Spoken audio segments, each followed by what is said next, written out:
Navigate the journey to becoming a great lawyer with expert guidance on topics that range from trial skills to corner office management. Here you will learn how to tap into your potential for legal greatness.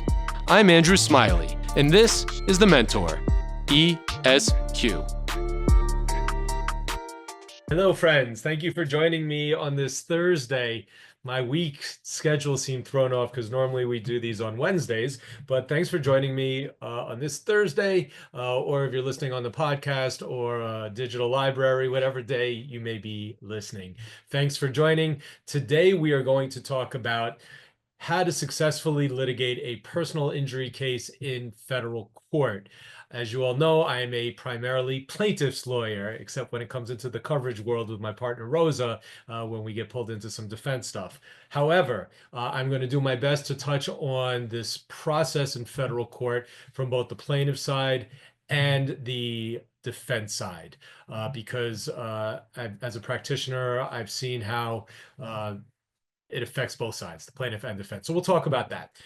The idea of this series, the reason I wanted to do this is I handle a good amount of federal court litigation with personal injury cases. Primarily, we find ourselves in court based on diversity of jurisdiction, diversity of citizenship, rather, to get jurisdiction. And that's how we end up in federal court. There's lots of pros and cons to whether or not you're going to be in federal court. I've talked about that in prior lectures. I'm not going to get into that too much now. I will talk about some of those issues, though, as they arrive when I give the overview. Today, we're going to do an overview of the process, sort of the nuts and bolts, the things that you need to be aware of if you're not already. As always, I'm sure many of you have handled cases in federal court, so maybe you'll pick up on a couple of tidbits. I've been practicing in federal court for almost 30 years, and with each new case each year, new things arise with every different case, and so I keep learning, and so that's what I'm here to share with some of my experiences with you and my take on it all. But eventually you may find yourself willingly or unwillingly litigating a case in federal court. Most of the people watching and listening, I know, are New York practitioners. Some are in other states as well. Some are in other countries. But there's a big difference between federal court practice and state court practice, at least compared to New York state court practices. There are some other states that actually mirror the federal rules, so it's very similar, but New York is very different than federal court practice. And you can be there because you choose to be there. That's when I'm usually in federal court. We make a decided choice to be there. We think that the benefits outweigh the negatives. We'll talk about that. But sometimes you get pulled in because you didn't choose to be there, but perhaps the other party removed the case to federal court, or somehow dragged you in, or got consolidated. Either way, whether you're knowingly there or not, once you're there, you better be prepared, or you're going to be in a world of hurt. And that's what I'm here in this series to help you out with.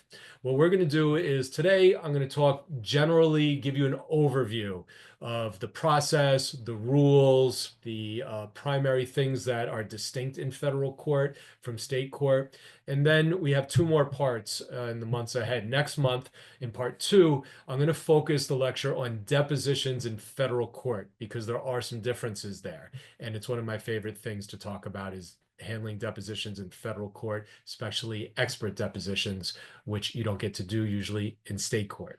The third part and final part of the series is going to be on motion practice and some of the unique areas of motions and how they're handled in federal court, because that's really the driving force, in my opinion. The depositions, the motion practice, that's where you win and lose your cases, usually in any trial or any litigation rather, but especially in federal court. So let's talk now generally about the overview. I'm going to try and go through it sort of chronology. You're in federal court. Now what? How's it going to be different from what you're used to doing day to day in your state court litigation? Well, first of all, it's important to know that there are rules Rules. You need to be a rule follower if you are a federal court litigator. You must follow the rules. And if you're not used to following rules, you better get used to it because that's how this system, that's how this litigation runs. You've got two sets of rules that are super important. The primary is the Federal Rules of Civil Procedure. I think all of us took that in probably our first year, if not maybe second year of law school. Federal Rules of Civil Procedure. That is the primary book that you are going to look at. And I say book, but you can find them online very easily with links and all of that. You're going to want to constantly refer to the Federal Rules of Civil Procedure throughout your litigation, whether you're an experienced practitioner like I am, or whether you're new to it. You always need to look back because so many issues that are there or questions you may have are going to be answered in those rules. I've included a link to those rules in the materials. It's a hyperlink. You can click on it and boom, you'll have the rules. And I recommend saving that link. I've also included in the materials a link to the Federal Rules of Evidence. That you really only have to worry about for trial, primarily. But it'll come into play a little bit in motion practice, and we'll talk about that in the third part of the series. I've also included a link to the Federal Rules of Evidence right under the link in your materials to the Federal Rules of Civil Procedure. You don't need to go look at them now. You'll look at them afterwards. I'm sure probably 95% of you have joined me in other of these CLEs, and you know I don't like to take time away to look at the materials. I will reference them. They're there for you to look at your convenience, and I think will be you'll find them more user-friendly after you've listened to what I have to say, as opposed to looking at them now beforehand. So the good thing is about having all these rules and having to be a rule follower is that the Federal Rules of Civil Procedure are the same, whether you're in the Southern District, Northern District, Eastern District, or Western District of New York, whether you're in the District of Puerto Rico, whether you're in the District of Connecticut, the District of Vermont. So what's really nice about the federal rules and being a federal practitioner is if you have a plaintiff's or defense personal injury case or any other federal case for that matter in another jurisdiction, unlike showing up and if I were to walk into Supreme Court or County Court in Montana, I'd be absolutely clueless. But if I'm in a federal court in Montana, it's going to be the same rules that I'm dealing with usually in the Eastern District and Southern District. Those are the primary federal courts I'm in, although I'm in other federal courts as well throughout the year. So that's the good thing. You're working on the same playing field, the same rules everywhere. All right. So it's very different from my experience as a lawyer in New York State. I mean, just the counties, the boroughs are different. You go to Supreme Court Queens, they do things completely differently than Supreme Court Manhattan or Supreme Court Bronx or what's going on in Long Island compared to Staten Island. Lawyers ask me all the time, I don't understand. I filed this. It didn't work. How does it work? So, as we all know, and a big complaint we all have as practitioners is that it's very unevenly applied as far as rules and procedures in different courts throughout the state. I don't know if it's the same way in other state court systems, but certainly in New York, it's very different. So that's one of the reasons why I really like federal court. You know the rules, you know the ground rules, you know how things are going to progress, you know what to expect, you have a sense of time frames, as opposed to state court, which can just be all over the place and really hard to define. So in that respect, that is one of the pros, not one of the cons. One of the pros of federal court is having this rule book. And if you follow the rules and if you look them up at each stage of the game, you're going to do great. If you don't follow the rules and you miss deadlines and you miss filing things when you're supposed to pursuant to the rules or writing letters when you're supposed to the judges pursuant to the rules, then a judge, a magistrate, or a district court judge can come down on you really hard. And that's not a place you want to be in. So that's the idea.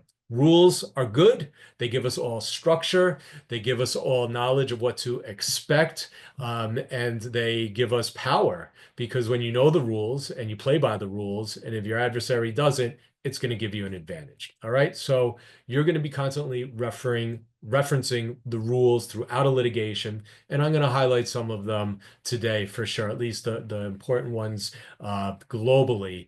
And then they get a little more detailed depending on subject matter. So the first thing that you want to understand is that once you file a complaint in federal court, most likely you're going to be assigned to two judges. In the federal court system, there's a district court judge. Think of that as the most senior judge that you would see in your case. And then right under the district court judge is the federal magistrate judge. Both of these judges are appointed to, I believe, life terms. They're usually the smartest person in the room, and they know what they're doing. They know the rules. They know their calendars. They have a lot of power. They have federal power behind them. Their orders stick, and you don't want to mess around with any federal district court judge or magistrate judge. All right. They are the boss, big time. Now, the difference is that, generally speaking, the magistrate is going to be overseeing everything involved in the discovery of the case. Every discovery dispute, every discovery motion, extensions of time, scheduling conferences, that is generally handled by the magistrate. Generally, the district court judge will only get involved after discovery is complete. And you're looking at substantive motions like motions regarding experts, motions regarding summary judgment. Those will go to the district court judge, and then the district court judge will usually be the trial judge in the case. Now, that can be changed. Generally, there is, well, not generally, all the time, there is a procedure and a statute in place where if all of the parties in the litigation consent, then the magistrate can be the judge for the entire case, all the issues, substantive, discovery, trial, and everything. All right. And that's if all parties agree. If all parties don't agree, then the magistrate will still generally handle all the discovery. And then the summary judgment motions, the pretrial motions, and the trial will go to the district court judge. Now, what I keep saying generally is ultimately the district court judge runs the show. And what will happen is sometimes the district court judge will want to meet with the parties first, and we're going to talk about that in a moment, and then perhaps keep the case to him or herself or refer it to a magistrate. Sometimes there will be a reference order immediately to go to the magistrate after the case is filed for all discovery proceedings. All right. So that's sort of the difference between the district court judge and the magistrate judge. We're going to talk a little bit more about how those differences play out throughout the litigation. But it's important to know that when you file your complaint and you get some different letters up next to your CV number, it's not an index number like in state court, at least here in New York, it's a CV number for a civil case in federal court. And there will be initials. It'll be your CV number, and then usually a set of initials, then a slash, then another set of initials, and those are the initials of your district court judge and then your magistrate judge. All right. The complaint is generally like a Supreme Court, New York State Supreme Court complaint with a couple of distinctions. You have to, the form of it, you have to list the parties, you have to list the basis for jurisdiction, which you don't have to do in a state court complaint. Again, jurisdiction to be in a federal court, if it's a personal injury case, usually it's diversity of citizenship. Just as a refresher, each party on the plaintiff side has to be from a different state than each party on the defense side to have true diversity. There can be questions of diversity. Sometimes it's not very clear. But generally speaking, if we have a client who's from Pennsylvania, that client was visiting New York, had a bad accident, the defendant is in New York, that gives us the opportunity for jurisdiction under diversity. Plaintiffs in one state, defendants in New York, and that is enough to bring us into federal court and get diversity jurisdiction. So you also need to state that the matter in controversy exceeds $75,000 to be in federal court. Now, it doesn't mean if your case doesn't resolve for $75,000 or more, you get in trouble. But you're alleging in good faith that you believe that the plaintiff's damages are in excess of $75,000. Okay, so you don't want to be bringing the equivalent of a small claims matter into federal court. That won't go too well. And once the judge or magistrate reviews the complaint, they're not going to be too happy.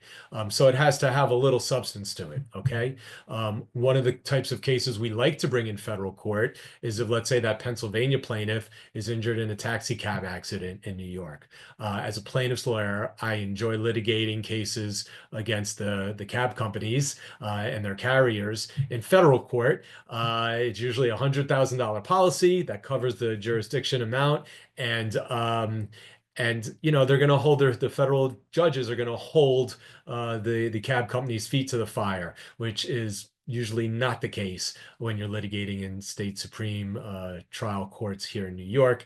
And so that's one of the pros for it. Federal court in general, everyone, your case is going to move faster. There's going to be tighter management. It's going to move faster. You're going to have access to your judge, usually the magistrate or perhaps the district court judge, where you're having a discovery dispute. You're not getting something you believe you're entitled to whatever side you're on. There's an issue with the deposition or scheduling or someone not abiding by the order. All it takes is a letter filed to the judge. You file it on ECF filing, and you usually get a conference within a week or so. You're speaking to the judge. The judge is making decisions right there, issuing orders right there. I love that. One of the frustrating things as a practitioner in New York State is when you run into these discovery issues. My adversaries just refuse to produce somebody. We make motions to compel. Those motions get adjourned. We don't get decisions for 6 months. That's not doing my client any good to move the case. That doesn't happen in federal court. You can get the judge very easily to get on the phone with you and have a conference or get you in person. So it moves things faster. As a plaintiff's lawyer, I'm always trying to move my cases. All plaintiff's lawyers should be trying to move their cases forward and fast. Federal court really helps with that. All right. So you're going to get the magistrate and judge assigned when you file your complaint. The complaint has to follow a form. I gave you a sample in the materials. You'll also see a sample civil cover page, which has to be filed. Most of the filings, all the filings we've been doing over the last several years have been just ECF. You pretty much have to be on the ECF, which is through the PACER system for electronic filing in federal court. So if you're going to be a federal practitioner, if you're going to be handling a case in federal court, you need to make sure you're registered with the various federal courts that you're going to be in, and that's done through their system or through ECF. So for example, if you want to find the electronic filing system for the Southern District of New York, just Google SDNY ECF. It'll pop up. You want to try and find, another state's federal court login, same thing. Just type in the state with ECF, you'll find it. Also through your PACER account gives you access to all these different jurisdictions for filing. So the civil cover page we gave you, but for the most part, that's done online now through click-through boxes. So what you'll see in the materials is a printout of generally what you'll go through when you're filing a complaint online. You're going to have to check off, the basis of diversity, the location, whether one's in-state, one's out of state, different answers, what the subject matter of the case is, what the basis of venue and jurisdiction the court has. So I gave you a sample, look at it later. But if you're filing your complaint online, you're going to have to file the civil cover page virtually, meaning type all the information in. You're going to e-file your complaint. You're also going to have to pay a $400 filing fee. Federal court is more expensive. And I'm going to explain why as we go through this, but that's also consideration. It's going to cost you a lot more money as a plaintiff's lawyer and as defense counsel and the carrier if you're in federal court than if you're in state court. And it starts with the filing fee of $400 for whoever is initiating the action. And then the cost where they really get high is when you get to the expert discovery, which is not something that happens, at least in New York, in our trial courts, our state trial courts. It's only in federal court that we New York State practitioners get federal discovery, and that can be expensive, and we'll talk about that.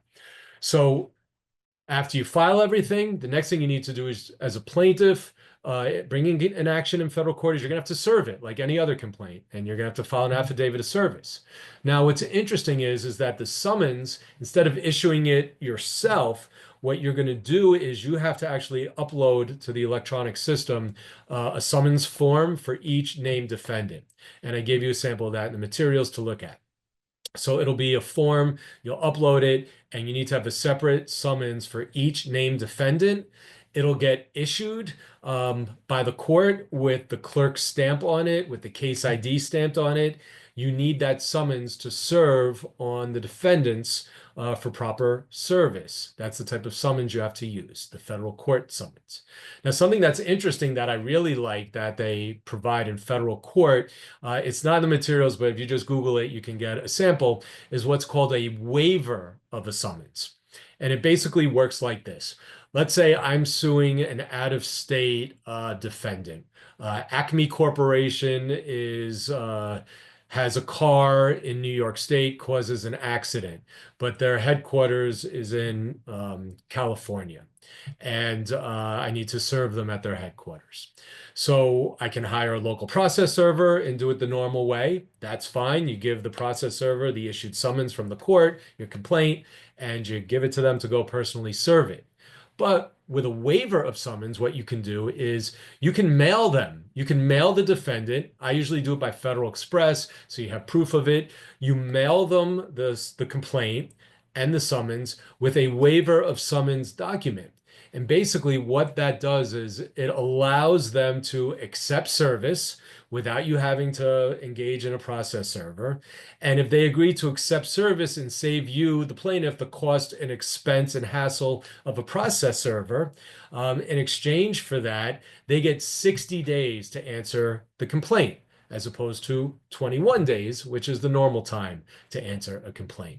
So it's nice if you know it's going to take time, if there's multiple defendants who are going to have to answer, sometimes it's nice to do that waiver. It saves you that extra step of spending the money and just the hassle, for lack of a better word, of getting a process server and doing it that way.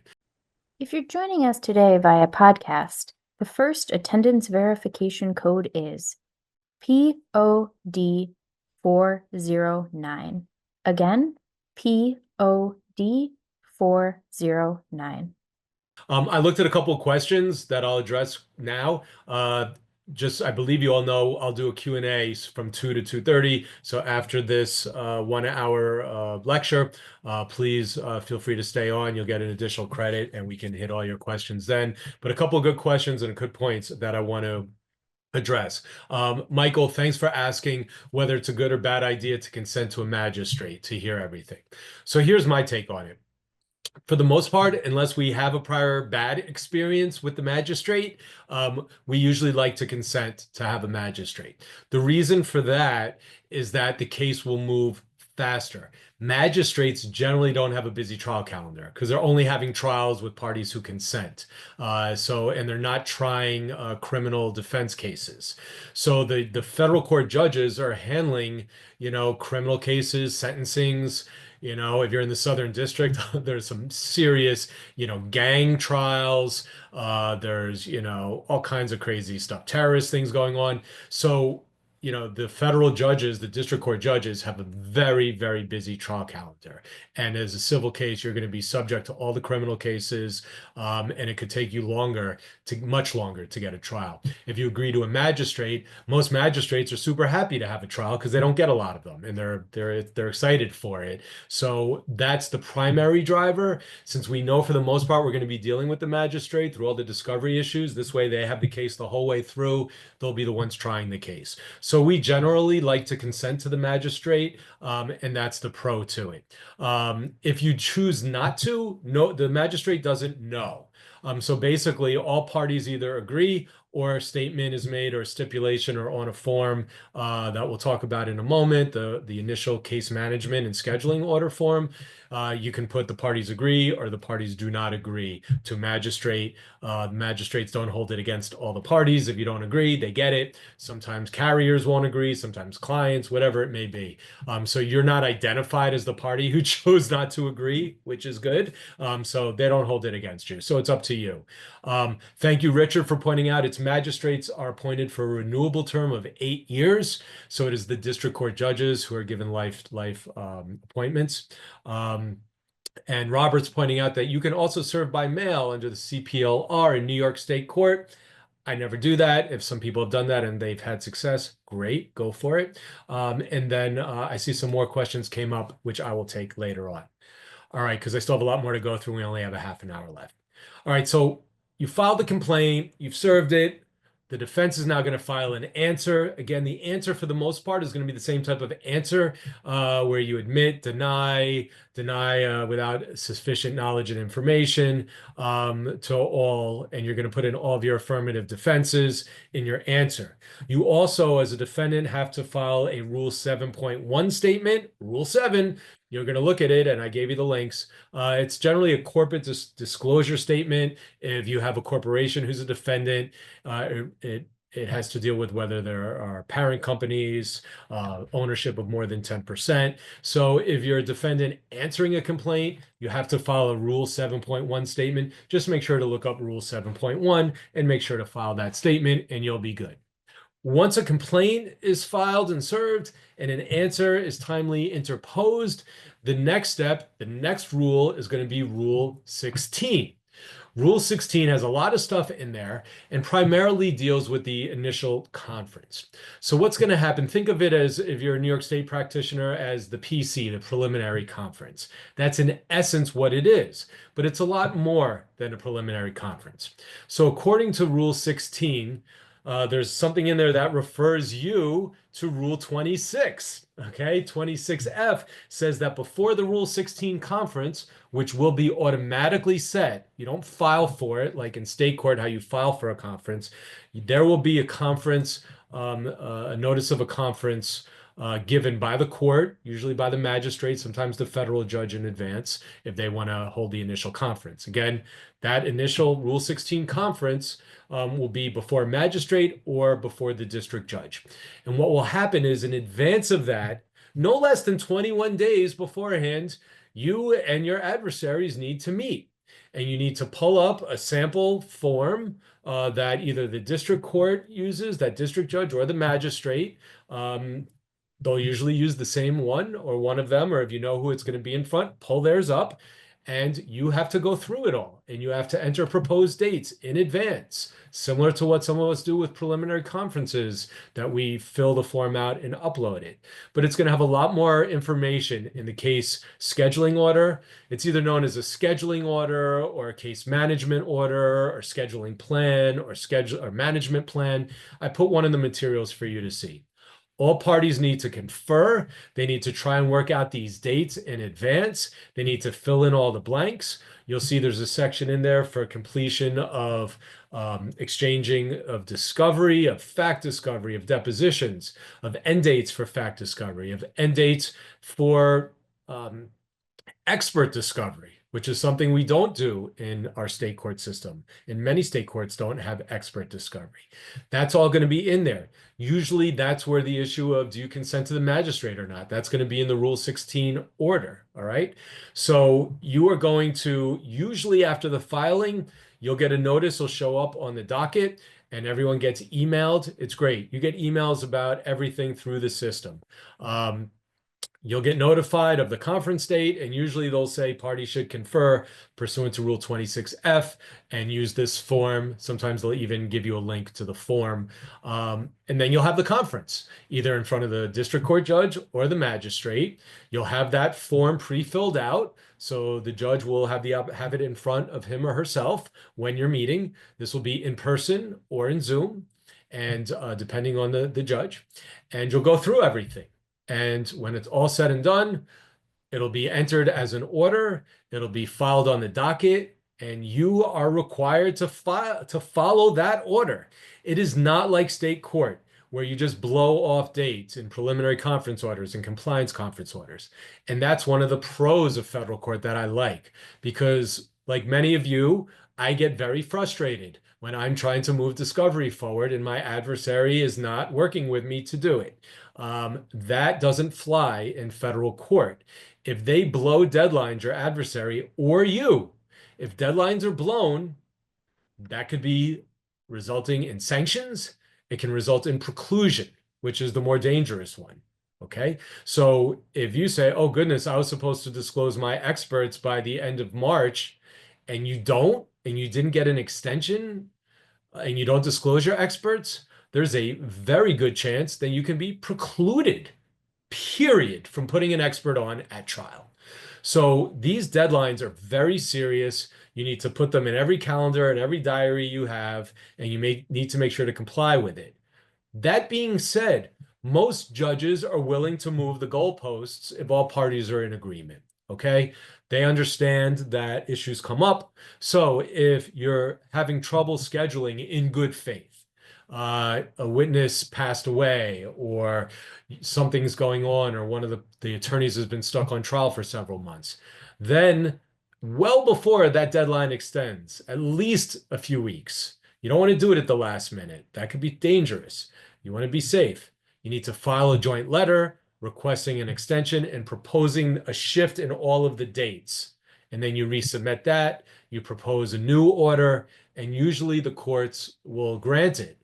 The further you get, the likelihood of granting extensions gets smaller. And depending on the magistrate or the judge who you have, some are not going to give you any extensions. Some will give you the extensions, but it's a risk. I'm in a litigation right now where defense counsel, I'm up against 3 different defense firms, and they keep getting extensions. And we haven't missed one deadline. And we keep pushing hard, and we want preclusion orders. We don't want them to get these extensions and these continuous adjournments.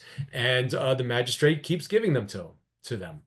And I push back. There's only so much I can do. The magistrate decides, but that's this magistrate. If they're in front of another magistrate, they might be in trouble, right? Because that magistrate may say, I've already given you 2 or 3 extensions. You're done. You know, you need to comply with my orders. So be very wary and look at those orders. Now, as I said, the big difference, one of the big differences in discovery in federal court compared to state court is expert discovery.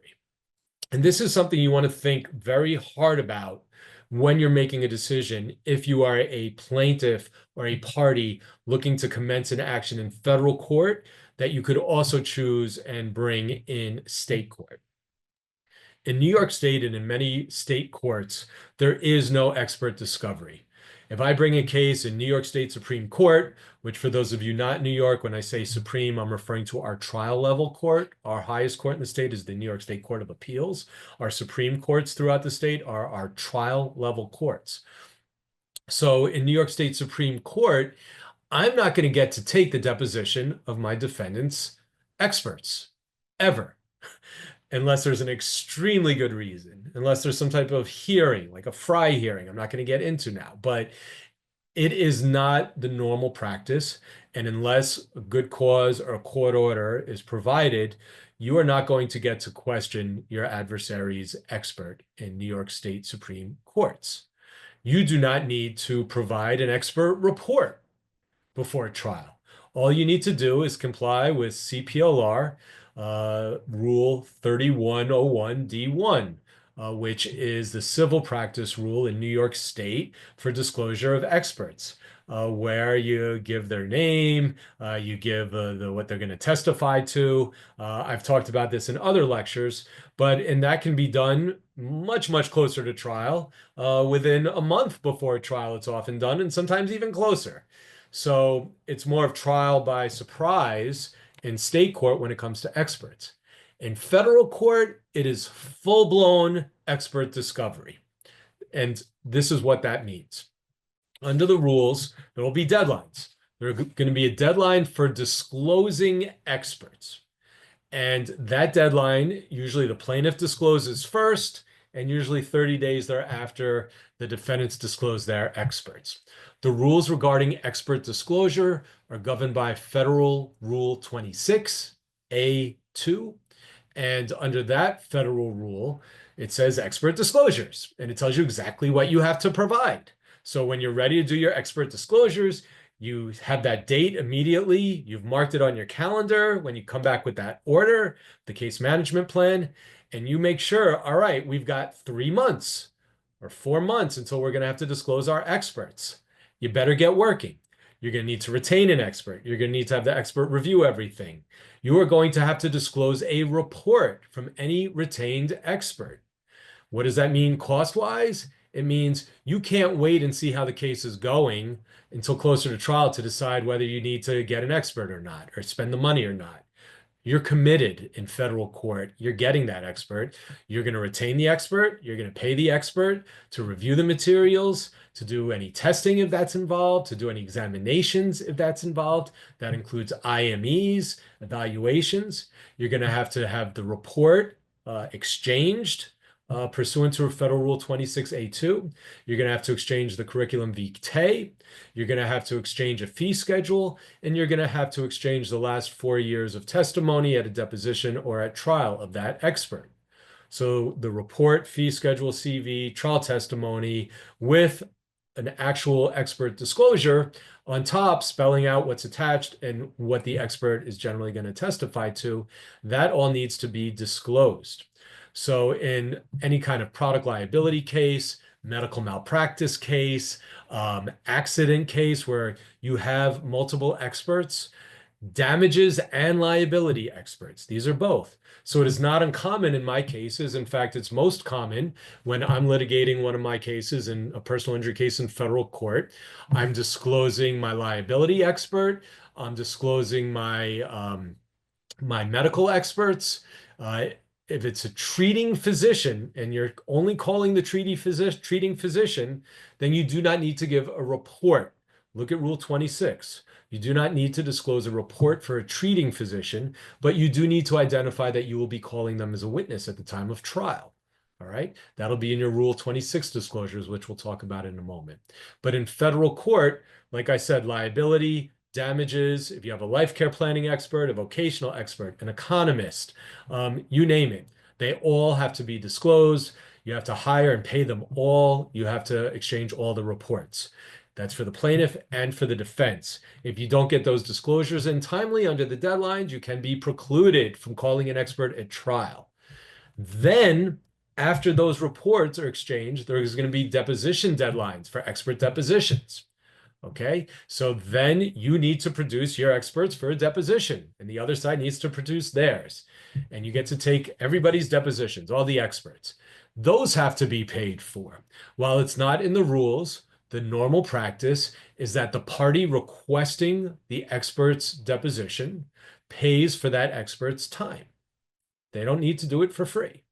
So if I want to question my adversary's liability expert or their neurology expert, and they charge $4,000 pursuant to their fee schedule for a deposition, I have to cough up that $4,000 for their time to be deposed. And I can question them, and then I still have to pay the court reporting fee. So as you can see, federal court litigation, when it gets to this part, the cost gets up there. That's why oftentimes you'll see if there's a time to maybe settle or mediate a case, it's done once fact discovery is over and before federal discovery begins, and everybody's got to start writing many more checks. All right. So that's all going to be in the case management order. So you want to diary the dates, you want to comply with them, and you want to get going and make sure that you work. You really need to work as best you can with your adversaries on federal court cases. And it's not always easy. I have a case right now where I can't get defense counsel. There's multiple of them. We can't agree. I keep trying to push, they keep trying to delay, and we're not agreeing on anything. And the magistrate's like, here you are again. And I'm like, damn right I'm here again. And I'm going to keep coming here and I'm going to keep filing letters because I'm following the rules and I'm entitled to this and I'm going to keep pushing. So when you know the rules, you're in a better place to assert yourself, especially with magistrates and district court judges. But of course, you have to do so respectfully and appropriately. All right. The other thing that you're going to have in your order for a case management order and a schedule is a deadline for Rule 26 disclosures, otherwise known as initial disclosures. Think of this kind of like a bill of particulars, although it's not really. It's much more robust than that, and this replaces a bill of particulars. So in your initial disclosures, both parties have to serve on the other side without a demand, right? So you have to give this information up, and the other side doesn't have to request it at first. And this is spelled out in Rule 26 as well of the federal rules, what must be given in your initial disclosures. Generally speaking, the time for your initial disclosures has to be pursuant to Rule 26C within 14 days after this conference, this Rule 16 conference. So usually initial disclosures should be done within 2 weeks of that initial conference. It'll be addressed in the conference order. If a judge wants to give you more time, he or she may do so. Most parties, what I recommend is good practice, although not required, is try and get your initial disclosures out as soon as possible. And if you can get them out before you have that initial conference with the magistrate or judge, even better, because it makes you look good. You stand up, oh yeah, we already gave our initial disclosures. Judge will be like, great, you wanna show you're on point. That very first appearance before the judge, they're going to be looking at everybody, and they're going to be, sometimes they don't like personal injury cases. They just don't like it. They don't like an auto accident case. Maybe the federal judges think an auto accident case is somehow beneath them. So sometimes judges don't like personal injury cases. It's not juicy. It's not constitutional. It's not issues of federal law. It's not as intellectual, they may not think. Who knows? So, you need to show them that you are a well-prepared practitioner and litigator, and you know the rules, and you are fully within your right to be there, and fully in your right to avail yourself of the federal court system and all the benefits that come with it for moving your cases and litigating your cases. So get your initial disclosures out. You'll see in the rules, generally speaking, you're supposed to, and I'm quoting now, provide, quote, the name and, if known, the address, telephone number of each individual likely to have discoverable information, along with the subjects of that information that the disclosing party may use to support its claims. So here's where you're going to list everybody that may have knowledge in the case. If it's a trip and fall case and you're in federal court, you're going to want to list the maintenance people, the maintenance company, the building owner, the plaintiff, any witnesses. You're going to need to provide their contact information. There's no holding back. And if you're on the defense side, you're going to need to provide the maintenance company, the people in charge of taking care of that sidewalk, all of that. You have to voluntarily give all that information forward. You also need to give, and I'm quoting here, quote, a copy or a description by category and location of all documents, electronically stored information, and tangible things that the disclosing party has in its possession, okay, close quote, that supports its claims or defenses. So if I bring a case against a gym for an injury and I have diversity, and that gym feels that they're going to get out of the case because of a certain release or a waiver that was signed, that has to be provided in the initial disclosures. I don't have to, you're not allowed to sit back and wait for me to demand that. You have to provide that, okay? You're also required to give insurance agreements. Most people say, well, you didn't demand the insurance agreement. I actually was in front of a federal judge several years ago and said, we still haven't gotten their policy.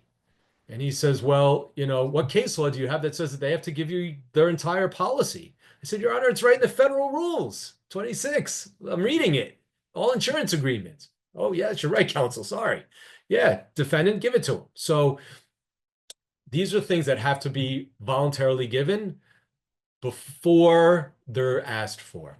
So as a plaintiff, generally, we give all the witnesses, we give all the treating information, we'll give all the medical records, we give incident reports, police reports, photographs. Just throw the kitchen sink in. You want to give everything. And it's really important that you disclose potential witnesses, not only for discovery, but for trial. Because then if you decide you want to call that witness for trial and they weren't your initial disclosures, you may be barred from calling them at trial. Now, you could always supplement your initial disclosures if you learn of a witness later on, but you have to supplement them again, or you may be precluded from calling that witness at trial. So initial disclosures have to go out. It's a big part of federal practice. Both sides get your initial disclosures done. All right. And then, like anything else, there's going to be the exchange of discovery. There's going to be demands. There's going to be responses. Again, these are regulated by the rules. So in state court here in New York, we usually, the defendants usually serve a demand for a bill of particulars, a demand for experts, and the like. The plaintiffs, we always have a packet, demand for insurance information, demand for experts, demand for insurance agreements. All right.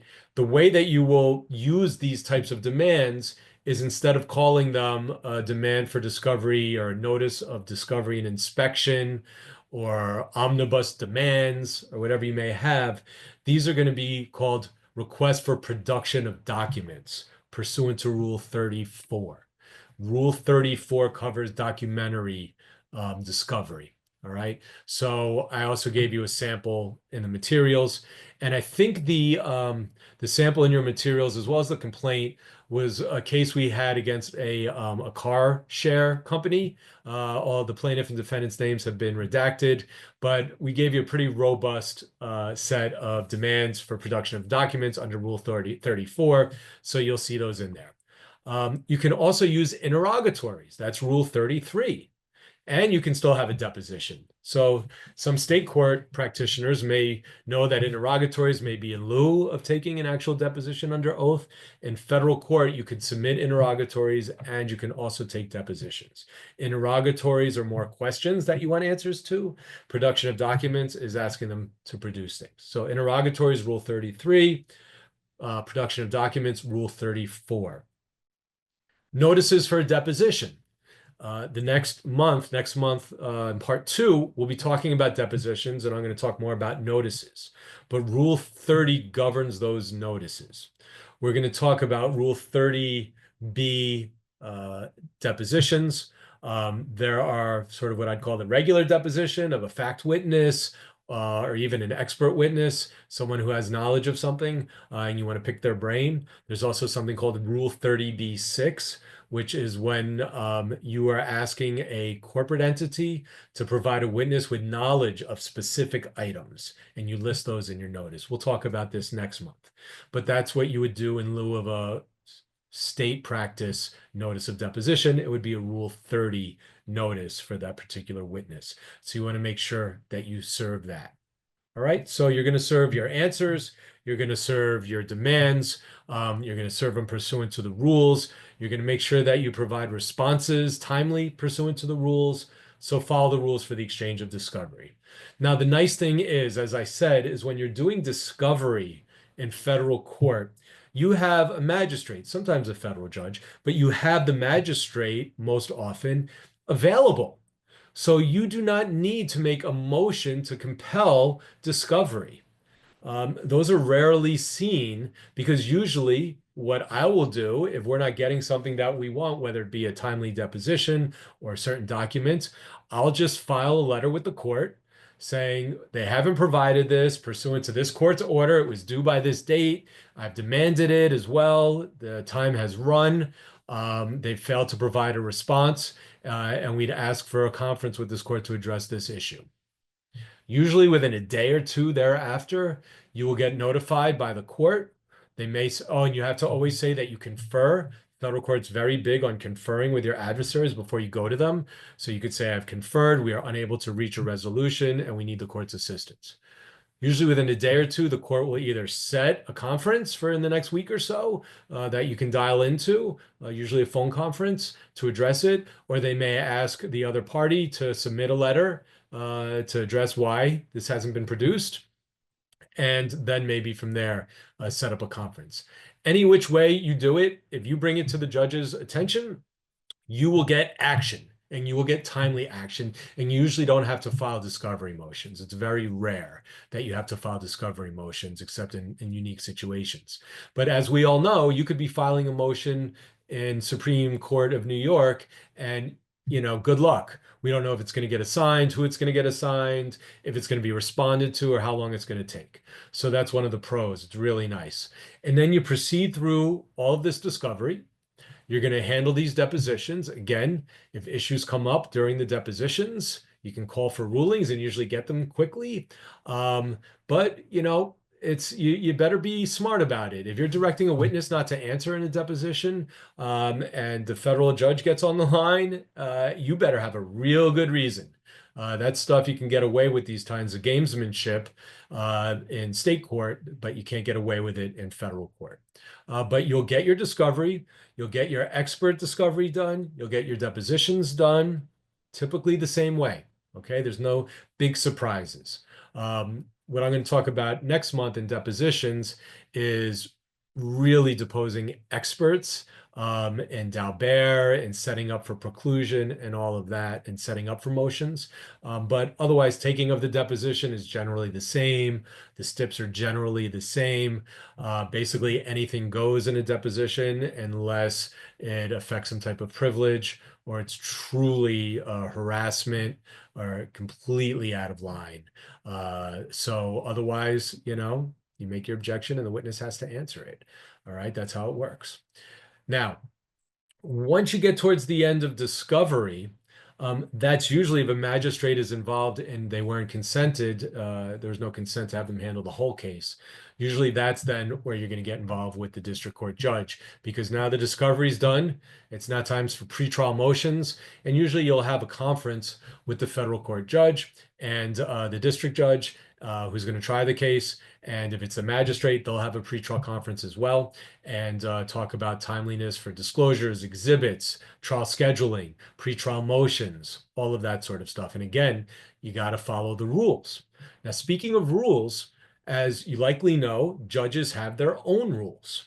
And so what you need to do is when you get assigned a magistrate and a district court judge for your federal case, you need to go online, look up their rules. They're easy to find and download them and read them and save them in your files wherever you save everything else on the case as the judge's rules or the magistrate's rules. Before you file something, you need to review their rules to make sure you are complying because judges have different rules. I'll give you an example. I have a federal court case where there's multiple defendants, multiple defense attorneys. We consented with the first defendant who appeared to the magistrate for all purposes. The defense firm and my firm, we agreed we'll let the magistrate handle everything. Thereafter, more parties, several additional defendants joined and some new law firms joined, and there was no new consent order. And so it was our understanding that when it was time to file a summary judgment motion, it was going to go to the district court judge. So we prepared, worked very hard, filed our motion for summary judgment. For the district court, we checked the rules. There was no pre-filing requirements, and we filed it. Only 2 days later to get a reprimand from the magistrate saying that we didn't follow his rules, which require a pre-motion letter, what the motion's about. We are supposed to meet and confer on a briefing schedule, whether we agree or disagree, and then the judge would set down a conference for all of us to discuss the motion and the briefing schedule. And I got reprimanded for not following that rule and just filing it, so it got denied without prejudice, subject to complying with this magistrate's rules. So that was on me because I didn't look at the magistrate's rules because I didn't think he was going to be hearing the motion. So when I sent the letters out, we finally had the conference and I explained to the judge, sorry, by the way, this is what happened. I didn't know because of the consent to you whether that was still covering all parties because not everybody signed on. To which the magistrate had surprise and said, oh, I didn't know that. Maybe I don't have the authority. We need to address this consent issue first. So again, look at the rules, follow the rules, and you'll be all right. All right, so I see a bunch of questions, which I love. Please keep putting them in. This is really, for me, I enjoy it. It's my sense of getting some interaction and not just staring at a screen and talking to all 500 of you during this lecture without seeing anybody. So Josh is asking me whether or not what happens basically if a defendant doesn't answer and is there a specific form or used for a default motion? Does it depend on the judge's rules? If it is, do you look at the district court or the federal magistrate's part rules? So yes, there is a procedure. You can't just file for a default motion like you do in New York State trial practice. You have to look at the rules, and you would look at the the district court's rules because you're not in the game yet is sort of the best way to describe it. It's still pregame with the complaint since issue hasn't been joined. So all pregame stuff should go to the district court judge. So I look at the district court judge's rules regarding default motions. Oftentimes you need to send a letter first. Oftentimes you need to show what steps you've made to try and reach out to the unanswering party. There are some steps you have to take, which are a little bit more onerous than just filing like you would in New York State Court. Okay. Dan's asking, he hates surrogates court. A lot of people aren't fans of surrogates court, and I would imagine primarily because of the extensive delays, lack of kindness to your inquiries, and so on. He wants to sue a New York trustee in the Southern District for overcharges of $250,000 on behalf of a Florida resident who's the beneficiary. Do I see any problem with that? Nope. I don't see any problem. You have parties from different states. The matter in controversy is in excess of $250,000. I think you'd be fine. Which leads me to another pro that I didn't mention yet, being in federal court.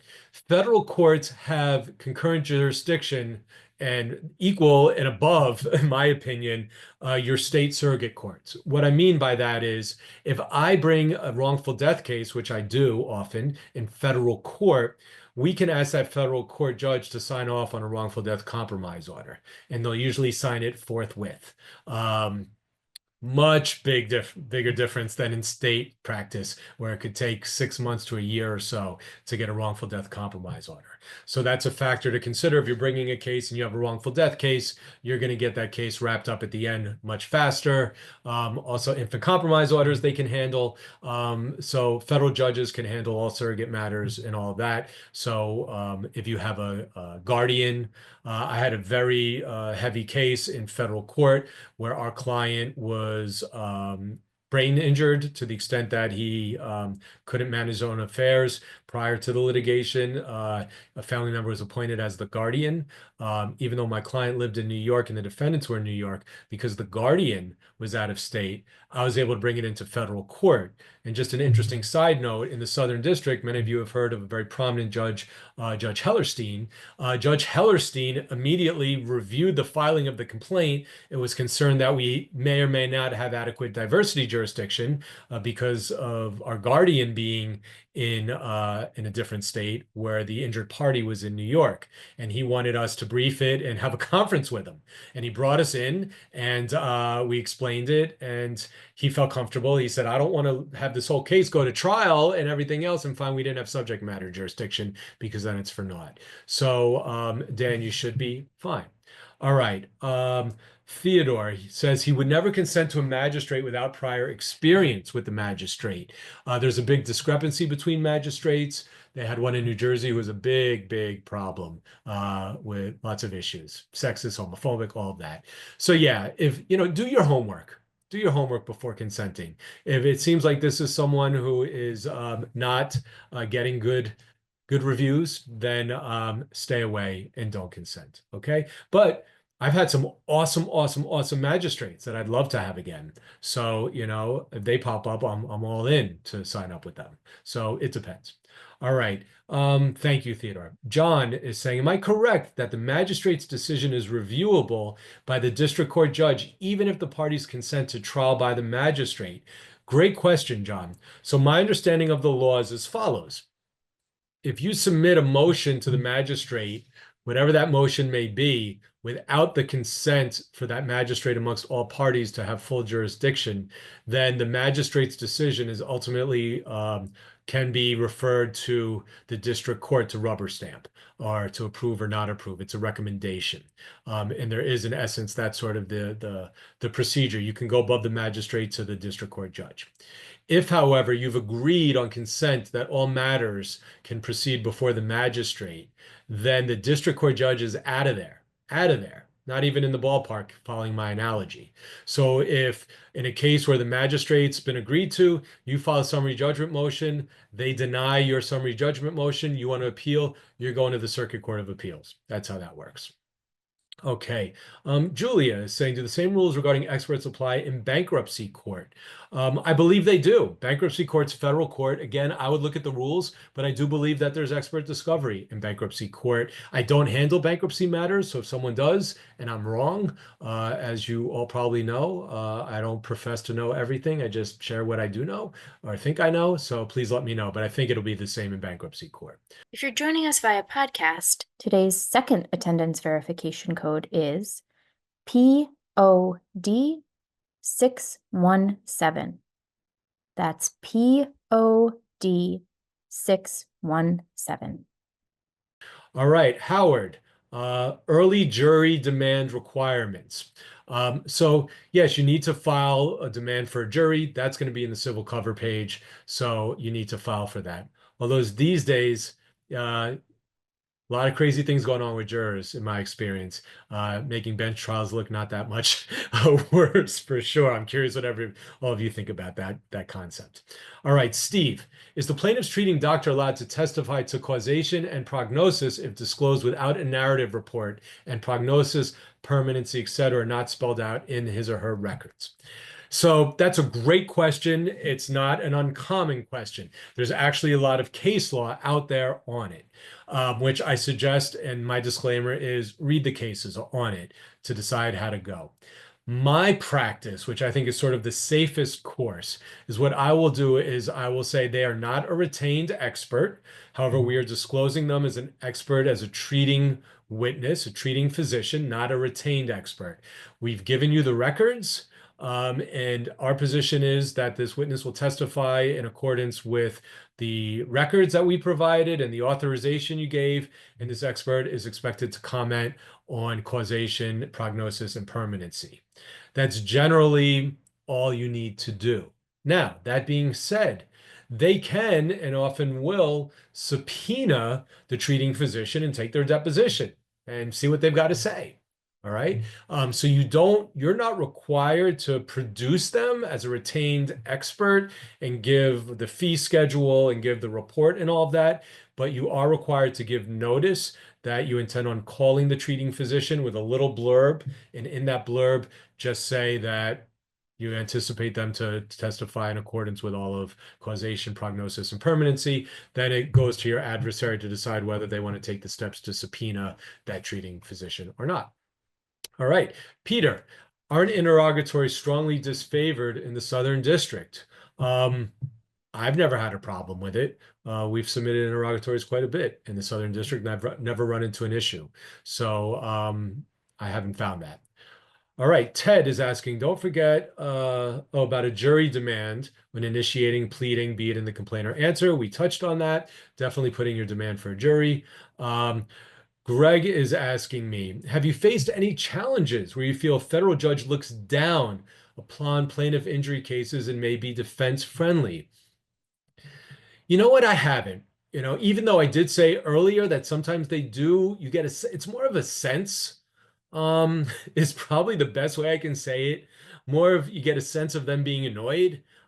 Maybe I'm just reading into it and I'm wrong, but I've never actually ever I've never seen any favoritism in federal court. And usually they play it by the book. If anything, they either come down on one of two camps. The magistrates and district judges that are hardcore, stick to your lines, they don't give you a lot of leeway. And then the other ones who don't really want to hurt anybody and they're going to try and work things out so no lawyer gets hurt by not giving them their extensions or precluding witnesses or that. But I haven't found them to really look down or hold it against me or our practice or our clients in cases. Usually to the contrary, if you do your job correctly, they're going to be impressed with your preparedness, with how you put forward your case, and they're going to give it the attention that it deserves. So it's really up to you as the litigator. If you are representing or insuring taxi cabs and my firm brings you in and you've got to send a lawyer to court, don't send your typical per diem that would show up with 10,000 files without their shirt tucked in, looking like a slob to a federal, initial conference. The judge is going to go crazy if that per diem says, Your Honor, I was just given this file. they're going to go crazy. They'll probably demand someone else show up with knowledge and really give you a hard time. So, but if you send somebody knowledgeable of federal practice who knows the file is buttoned up, you're going to get treated well. So, that's really the difference. All right. Steve is saying, in a personal case against the U.S. where I have no claim for lost earnings, can I object to production of tax returns and employment records? So, it's going to be the same argument you would make in state court that you'd make in federal court. There has to be a basis for them to request tax returns and employment records. If it doesn't go to a claim, if it doesn't go to a defense, then your position is they're not entitled to them, and you're not going to give it to them. So I would look up the case law, but that's not uncommon. We've had cases where they really push for prior psychiatric records, saying, well, they sustained a brain injury. How are they not relevant? And we say they're not relevant.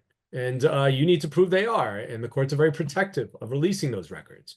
So again, you put the burden on the party that's seeking it. You can object and say it's not probative. They can make their application to the judge. They can cite law. You can cite opposite law and let the judge decide. But it's nice because in federal court, you can bring it to a head and deal with it promptly, as opposed to state trial courts where you can't do that as easy. All right, Karen is asking, what was the outcome of the consent issue with the magistrate? Oh, so in the example I just gave, when I told the magistrate, listen, not everyone's consented to you, I pushed him. I said, look, before you even set a briefing schedule, which I saw he was going to give them more time and he plans to do it anyway. I said, before you even do that, this is a threshold issue. Are they consenting or not? Because if not, this is going to the federal judge and I'm going to refile my motion immediately. And it's going to have a difference on moving my case forward for my client. I wasn't shy about it. And the judge and magistrate acknowledged it. He said, I think you're right. He says, I do think that we need to deal with this threshold issue. And I said, and I'd ask the court to please give them a tight deadline. And so the court did. He came back, gave them a week or less than a week or a week to get an answer from their carriers, since they all punted on the conference call. Oh, we got to get approval, which I get, to let us know if they consent. And if they all consent, then he'll issue a briefing schedule. If they don't consent, so we're either supposed to let them know if everyone consents within that week, but if one party, new party, doesn't consent, then we let them know, and then we go to the district court judge and the magistrate's done with this case. So that's how it's going to play out. Okay. Now, interestingly, the question is, can you withdraw? Can I withdraw my consent? Because when I consented, it was just me and one defense firm. Now there's new parties. Now I'm seeing the magistrates giving them more time when I'd rather push them harder. Maybe I want to withdraw consent. My research shows you can't withdraw consent. You can move to vacate the order because it's an order that the district court ends up issuing, giving them, pursuant to federal statute, the full authority to handle everything. So you would need to make a motion to vacate that order. The circuits are split. In the Second Circuit, where most of us are, you need to send that order you can send that order to the magistrate first, and then go to the district court. In other circuits, they'll say you need to go to the district court. So just if you're going to do that route, you've got to show cause, obviously. I don't have any cause. The judge is within his discretion to give whatever leeway on discovery he wants, or if it's a different judge. But that's not abuse of discretion. But if you feel like you're getting really railroaded by your magistrate and they're constantly abusing discretion and all of that, and you don't feel you're getting a fair shake for your client, then you can make a motion to vacate that consent. So that's how it works. All right. All right. Celeste, hello. Thanks for the nice compliment. Yeah, and you've also been spanked by a federal judge over motion submission. So, that's how we learn, right? You get knocked down and you get back up. And if you haven't lost a trial, if you haven't been yelled at or got caught with your hand in the cookie jar by a judge, you haven't tried, you haven't been around long enough, but that's how we all learn, right? So look, you make mistakes, but you learn from them, and that's what we're here for. And by tuning in today, it's kudos to you because you're trying to take that first step to not make a mistake, which is important. All right, does the federal court accept affirmation versus affidavits in New York? Yes, in federal court practice, there's something called a declaration, which is awesome. All it is, and I didn't give you one, just look up Google Federal Court Declaration. There's a federal statute that it's pursuant to. So you start it off, John Doe, pursuant to such and such statute, hereby declare under the laws of perjury as follows. And you spell out all the information and then you sign it and date it, no notary. So declarations in federal court are great. They're in lieu of affirmations or affidavits. The declaration is a wonderful tool. And if you don't know, there has been a change in New York State practice with regard to affidavits and affirmations, where you, I believe, now can do affirmations without the need of a notary. If you have more questions about that, do a little research. Or reach out to my partner, Jason Freeman, who is the one that I go to, who tells me all this stuff, and he knows it better than I do. All right. All right. More cases keep coming up. Questions. I love it. If the case is remanded to state court, can the defendant remove the case again? Essentially asking whether they can get a second bite at the apple when it comes to removal. I guess it depends on the reason it was remanded to state court. I'd look at the order. If it's without prejudice to renew or to remove, then of course you can. If they remand it saying you don't have proper jurisdiction, then I wouldn't try and remove it for the same reasons. There'd have to be some type of new reason. So ultimately, look at the reason for the remand, and then look at the reason why you think you can get back in there and do the research. That's going to be pretty specific, Josh. All right. Dennis is asking, in a case involving a municipality that has not cooperated with turning over body cam video, and your client has little or no memory of the incident, they forcibly exported medication, how would you handle the federal pleading requirements given their preference for specificity? So look, a federal complaint is supposed to be more specific than a state complaint. Especially in contract matters, other matters where really the devil's in the details, and also jurisdiction may be in the details. In a personal injury case, if it's just on diversity, the complaint generally doesn't have to be too detailed. And if this is a case where, you're suing the police in a court, in federal court, and you've got diversity or however you have it to bring it there, or if it's a 1983, that's civil rights action, and your client was injured. I think you might want to put in the complaint upon information and belief. There was body cam footage, there was car footage, the defendants have footage. It doesn't hurt to put it in there, but I don't think you need to. And certainly in discovery, that'll be in your initial demands for production. All the video footage, body cam footage, all of that. And if they don't give it to you, you reach out to the court, say they're not giving me the body cam footage, and the court will say give it to them. So that's one of the things I like about federal court. So that's how I'd handle that. All right, Gina, when you say the case moves quicker, can you give a timeline as to what to expect? I'm not sure if you answer that. Also, is there a limit on the number of interrogatory questions in federal court? Yes, there is a limit to the interrogatory questions in federal court. I don't know the number off the top of my head. It's something you can easily find. There's an issue as to whether or not you start putting in subdivisions A, B, and C, whether that extends it. Usually what we do is we'll go up to the limit if we have that many. I think it's somewhere in excess of 20. And then you could always send a second set of interrogatories. There's ways you could sort of work it.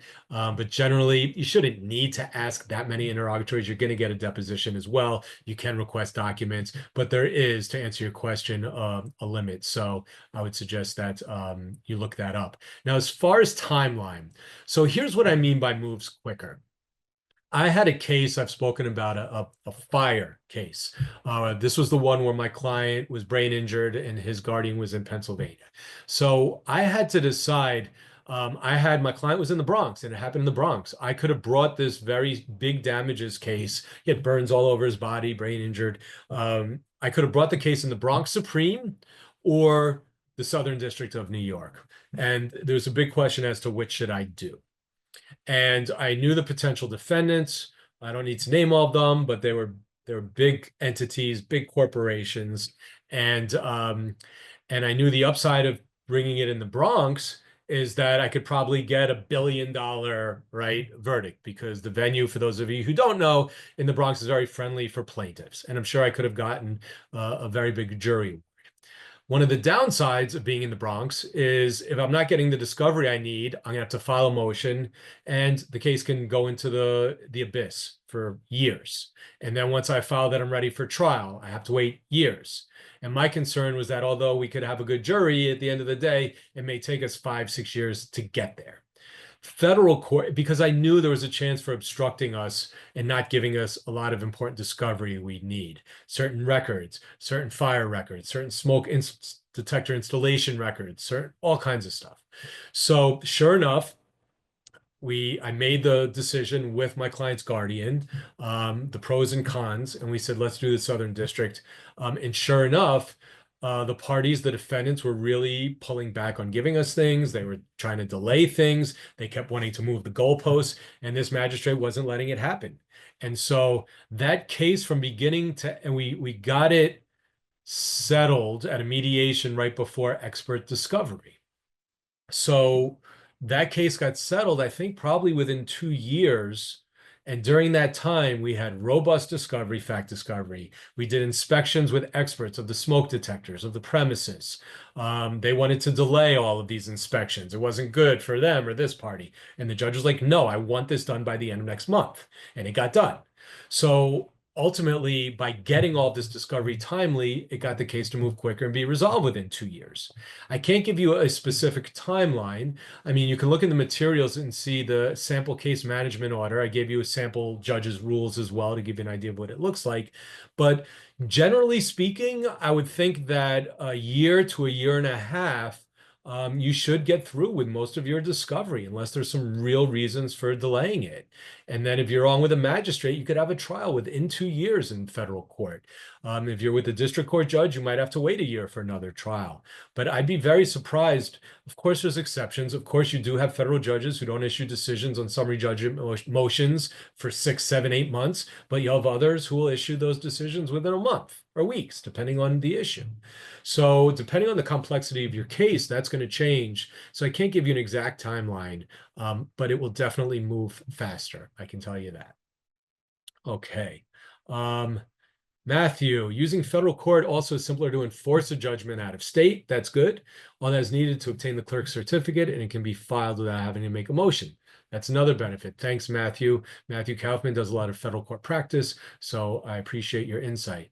All right, Michelle is asking, can I rescind the consent to the magistrate? I just answered that. No, you can't rescind it. You have to make a motion to vacate it. All right, let's see what else we've got. Someone saying, yes, the parties are at liberty to rescind their consent. Kasim saying that. So you don't have to give consent, but once it's there and the magistrate is assigned, you can't just say, I withdraw, I don't like you anymore, magistrate. You can't do that. You have to do it by motion to vacate the order. So basically, once you consent, what that's doing is it gives the federal judge the authority to issue an order, basically placing the magistrate in the stead of the district court judge. And then it's done. And so then if you want to back out after that, it's the same thing as saying you don't want to be in front of your same federal court judge. You need to make a motion to get a new judge. So here you need to make a motion to vacate that order. And you'd have to show and do the research. You're going to have to show a strong reason why. And you better be careful, because if you don't win that motion and you're still in front of that magistrate, it may not go so well for you on things. All right. Matthew's also pointing out, thanks, I got my federal court practitioner helping me here, that the attorney appearing in court not only has to be admitted to the district, but also has to file a notice of appearance. Great point, and thank you. I missed that. All right, so here's a nice tidbit that the 400 of you who smartly stayed on is going to get. Even if you're admitted in the Southern District of New York, if your partner files a complaint, and their name is on it, and their name is the one that starts everything, gets the ball rolling, their name's going to be the one notified, and you want to be a part of that case or even go to court if you're the one covering it, you have to file a notice of appearance. It's a simple form. It's a one-pager. I hereby appear. I'm admitted in this court, and I'm appearing on this case. You file it through your own ECF, your PACER, and you're on the case. If you don't do that, some magistrate or district court judge, if you show up to cover this case and you haven't filed a notice of appearance, may not listen to you, may not hear you, or may strongly reprimand you on the record for failing to do it until you immediately need to. So you need to appear. If you're the one filing the complaint, that is your appearance. If you are not, but if you intend on showing up in court, or let's say I've done everything on the case and I know I need my colleague to cover something tomorrow for me, I'll be like, quickly, you need to file notice of appearance tonight or tomorrow morning. Whatever you do, file it. It's got to be in the system before you show up. Thank you, Matthew, for pointing that out. Super important. All right, Dennis, used to do federal per diem ages ago. They were professional, but the word per diem always had them raise their hackles. Yeah. The judge likes to speak to the attorneys with full knowledge on the case in federal court. Per diems need to be uber prepared, and don't say that you're just per diem. Okay. That's not going to be a good way to start off for you. You need to be uber prepared from that firm. And if you're not from the firm, if you're an outside per diem lawyer, then explain why the firm attorney couldn't attend, apologize to the court, advise them, however, you did file your notice of appearance, you're fully briefed on the file and familiar, and you're ready to proceed. They'll love that. Okay. Joseph O'Connor, how you doing, my friend? How would you handle defendant's attorney trying to add new materials, pleadings, documentation, proof, and issues post the agreed upon discovery plan? It happens all the time. I reject it, but it doesn't always work. I had a trial where well after discovery was ordered, they served me with some documents and noticed that they're going to bring that they want to call that person in charge of those documents to the stand at the time of trial. And let me know when you want to set up the deposition.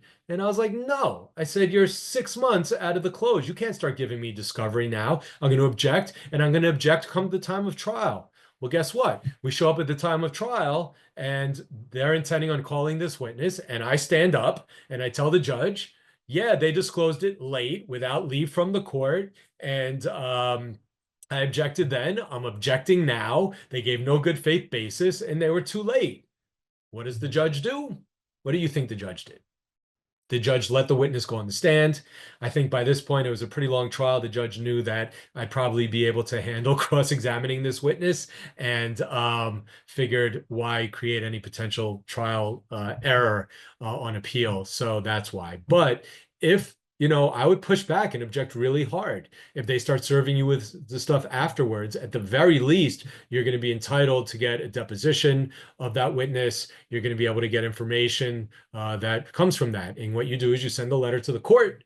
They just served this on it, discovery closed, reference the docket number. We either want them to be precluded from introducing it, or we'd like the opportunity for a deposition of this witness, and to have our if your expert needs to review it, do it that way as well. For those of you hanging on here, if you're not a member of the Academy, please join. It's not expensive. If you can't afford it, speak to Michelle and she'll work something out. There's so much behind the scenes that goes on here. It's such a great organization. That's why I spend all this time lecturing, because I just love it and love doing stuff for all of its members. And so please join. All right, last question. William, if you're filing a personal injury case on behalf of a client abused in an immigration detention, and the detention center is run by a private prison contractor operating on behalf of ICE, does that fall within federal jurisdiction, perhaps 1983? Would that be a state claim? Or would both ICE and the contractor be joint defendants establishing diversity? Great question. I've never handled a case like that. Look, you have to, if you clearly have immigration and customs, a federal body, then that you're bringing the claim against, if it's a federal detention center, then yes, it's got to be in federal court. It has to be. You can't even bring that in state court, I don't believe. Now, if there's a private contractor involved, then the issue is really going to be, is that private contractor working under the guise of government authority? And so that's where you're going to have to do a little bit of homework. If in essence they're an agent of that federal government, I would suspect you can bring them in, but I'm not positive. Then you may have to have separate actions, because you may have to bring the one against the Fed in federal court and the one against the state contractor in state court. Then perhaps they may try, the defendants, the Fed may try and remove and bring them in. I'm not sure how that would play out. My gut tells me that if the bulk of it is the federal Customs and Immigration that you're bringing the case against, and they're bringing in private contractors to work under them, I think you'd be okay in federal court. I think they're given some sort of cover and or lack of cover, but treated as federal entities in that situation. But I'm not sure. I would definitely do the research. I'm sure it can't be unique. Maybe what you should do is log into the Southern District. You can do a search. The other thing about federal court is great is you can search the whole federal court system nationwide. You can search parties, you can search defendants, and when people have to upload everything in federal court, you could get some good pleadings, some good documents. So maybe do a search in the federal court system on PACER, all states, for cases against ICE or any federal customs or any federal detention centers. And you can look through and see if there were these types of private contractors involved. That may give you some information. That being said, I'm going to sign off. Thank you so much for joining me.